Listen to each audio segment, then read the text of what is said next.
Famed, of course, for my unique red skin and unparalleled skills as a general of the House of War, I, the Red Prince, was raised within the vast palaces of the fabled Forbidden City. I was destined to become the next emperor.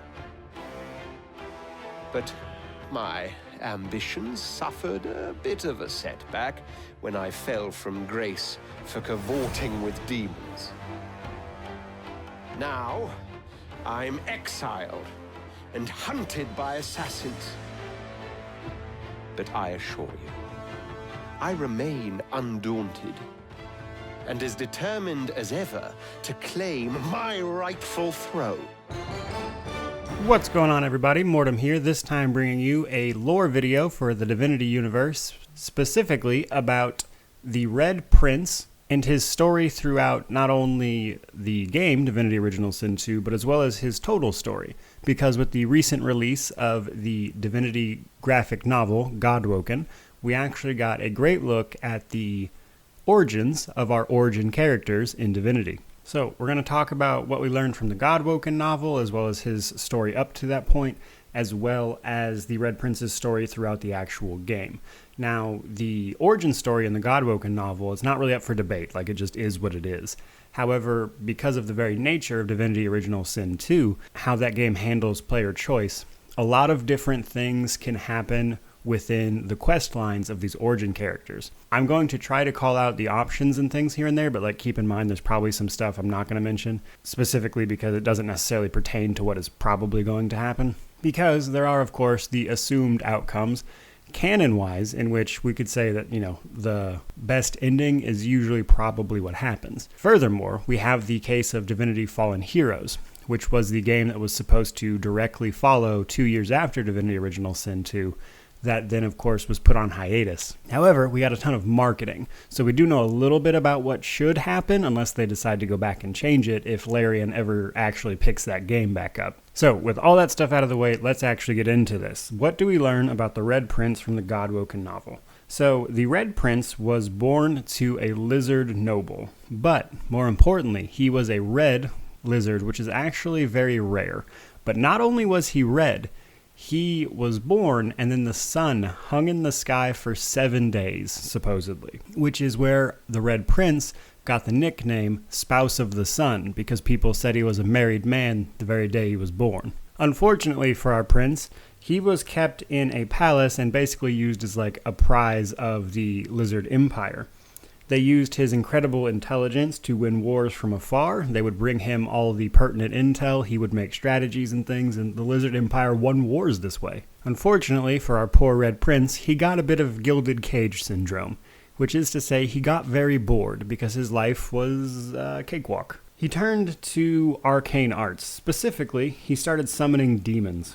Now, he would challenge them to things, learn things from them, but the important thing to note here is that while he's doing this, it is in fact considered heresy to actually, deal with demons in the Lizard Empire, as it would be in most places. So, at some point, the Red Prince has relations, let's say, with a succubus, who catches him off guard during this, and essentially attempts to kill him. But before she can do that, he uses his source power, or at least it, summons itself, so to speak. His source power manifests in what is known as the demonic stare, which basically he petrifies the succubus, but not before she has a chance to let out a deafening screech, which alerted the entire palace, and the Red Prince's shenanigans had been exposed. Now, this is where the story gets a little interesting, because while cavorting with demons is certainly heresy, this guy's the Red Prince. Normally, he would have gotten out of this.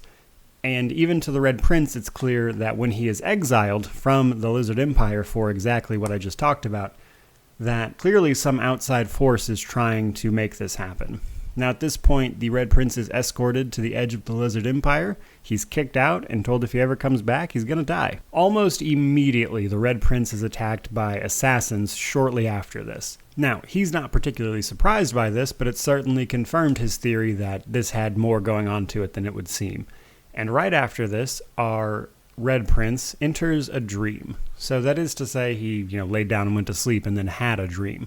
However, with lizards, they can train themselves to learn a certain ability where they kind of live their dreams, so to speak, and they'll see visions and things. It's a very vaguely worded power, but suffice to say they can learn things from their dreams and whatnot, and in some cases just enter them entirely. Now, while the Red Prince is certainly no master of this, he does get a vision in this dream right after this attack, and that is of a red lizard female who is calling for him to come find her.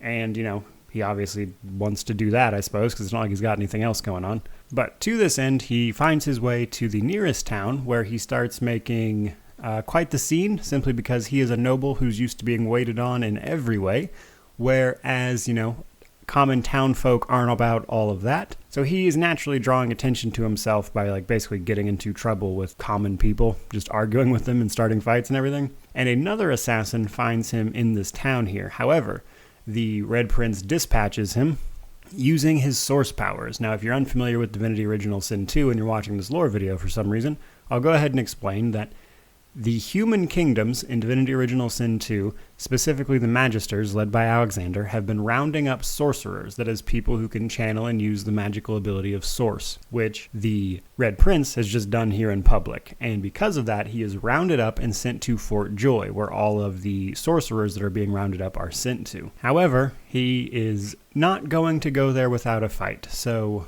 the Red Prince, unlike a lot of our other characters, put up quite the fight with the Magisters. However, eventually, through sheer numbers, they were able to collar him, which mutes his source abilities, and were finally able to get him under control and ship him off to Fort Joy, where the actual game begins. So, when it comes to the Red Prince, obviously we're in Fort Joy as far as the game goes, but we know we need to find this red female lizard. Now, specifically, we contacted her in a dream. Like I said, the Red Prince is no master at it, but he knows there are lizards from the House of Dreams who are. So he needs to find some of these dreamers so they can help him dream and thus find more about this woman that he's after. The first thing we can do is take the Red Prince to Stingtail, who is actually the target of a few quests around the area, but Stingtail is a dreamer, and he can help the Red Prince with his problem. However, Stingtail is not very good at what he does, and all he can really do is point the Red Prince in the location of another dreamer, which is Bahara over in the Seeker's encampment in the swamp area of Fort Joy,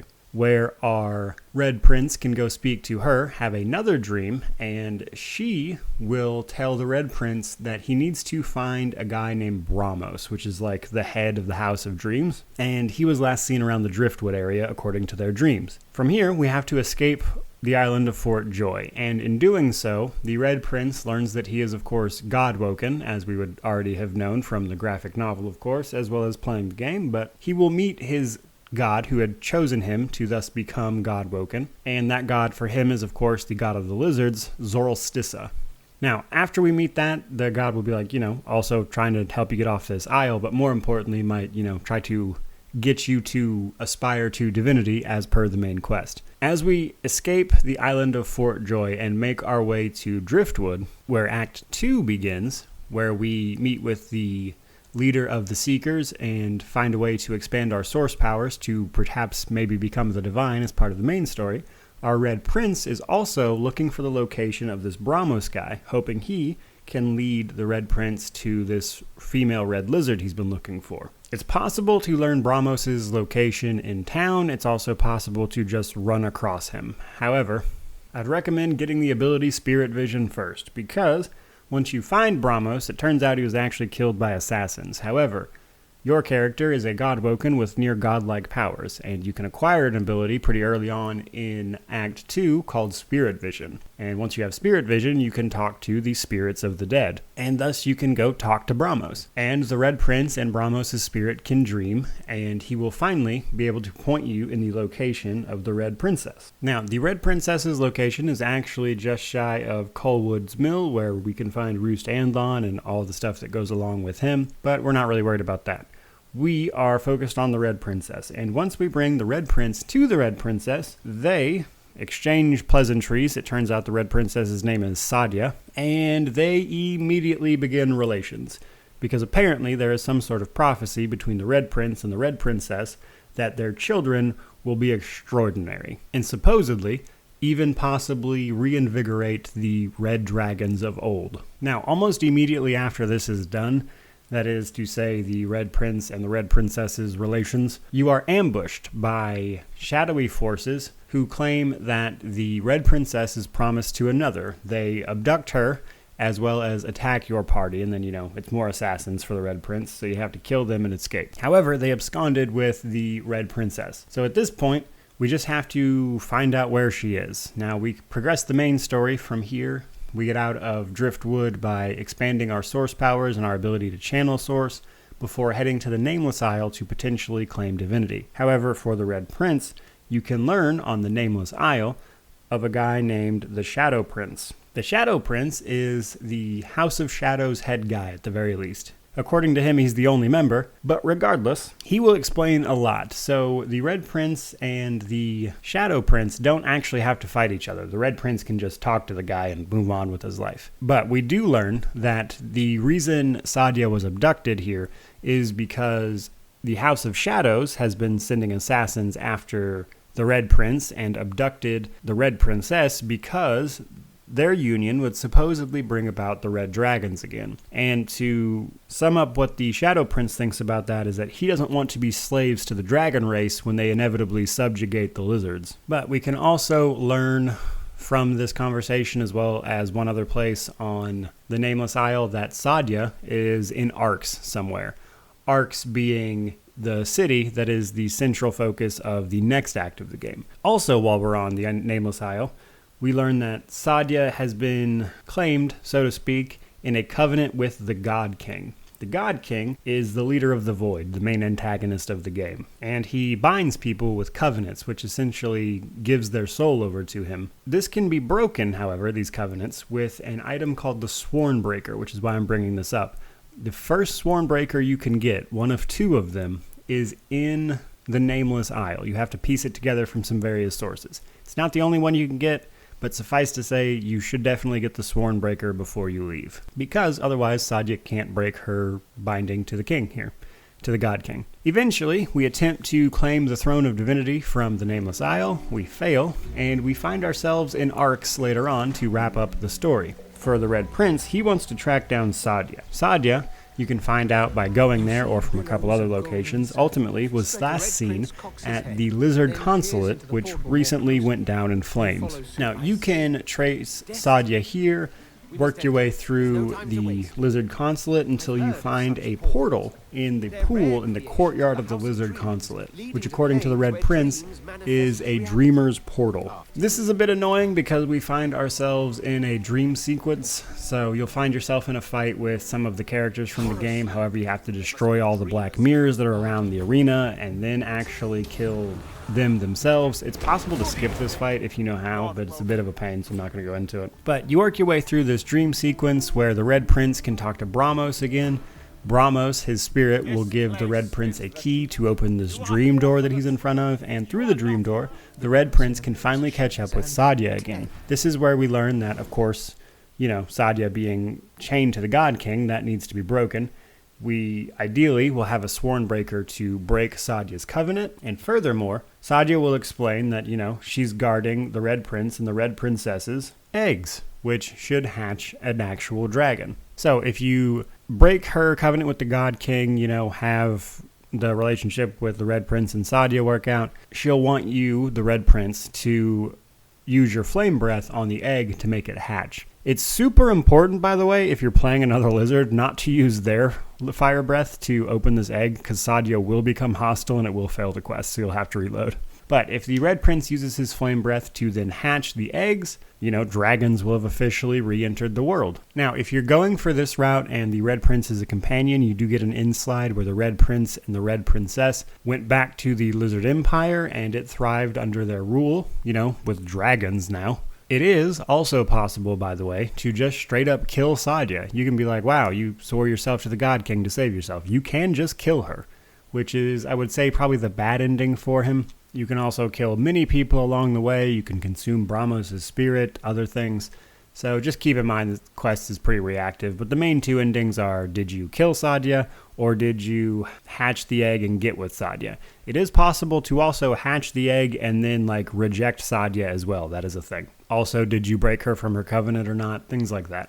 So a lot of little minutiae here and there, but I think you guys get the gist of the story. Now, for what happens after Divinity Original Sin 2. So from the marketing from Divinity Fallen Heroes, we know that at some point all of the origin characters rejoined, or at least joined for the first time in some of their cases, the Divine Order in service to Lucian. Because of course Lucian the Divine survives Divinity Original Sin 2, and moreover, we know from some of the marketing that we're pretty sure the canon ending of Original Sin 2 is that all Source was purged, thus meaning none of the origin characters became divine. From this, while I don't know exactly what happened with the Red Prince, we know for sure that he more than likely, in 2 years is with the Divine Order fighting against whatever happens. While that definitely doesn't rule out the possibility of everything with Sadia's quest happening, I will take this moment to say I'm actually not a big fan of the Red Prince's quest. I think he's a really cool character, and his dialogue and his voice acting and stuff is really well done. However, I actually don't like his story. I'll try to post a link to it below, but I did a story about the plot holes in the Red Prince's story. Honestly, I'm not a fan.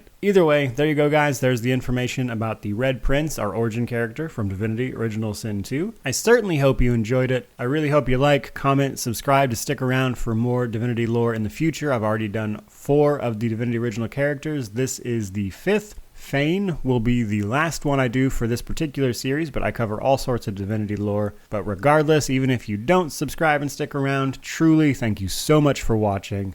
May you wander in wisdom and have an amazing day.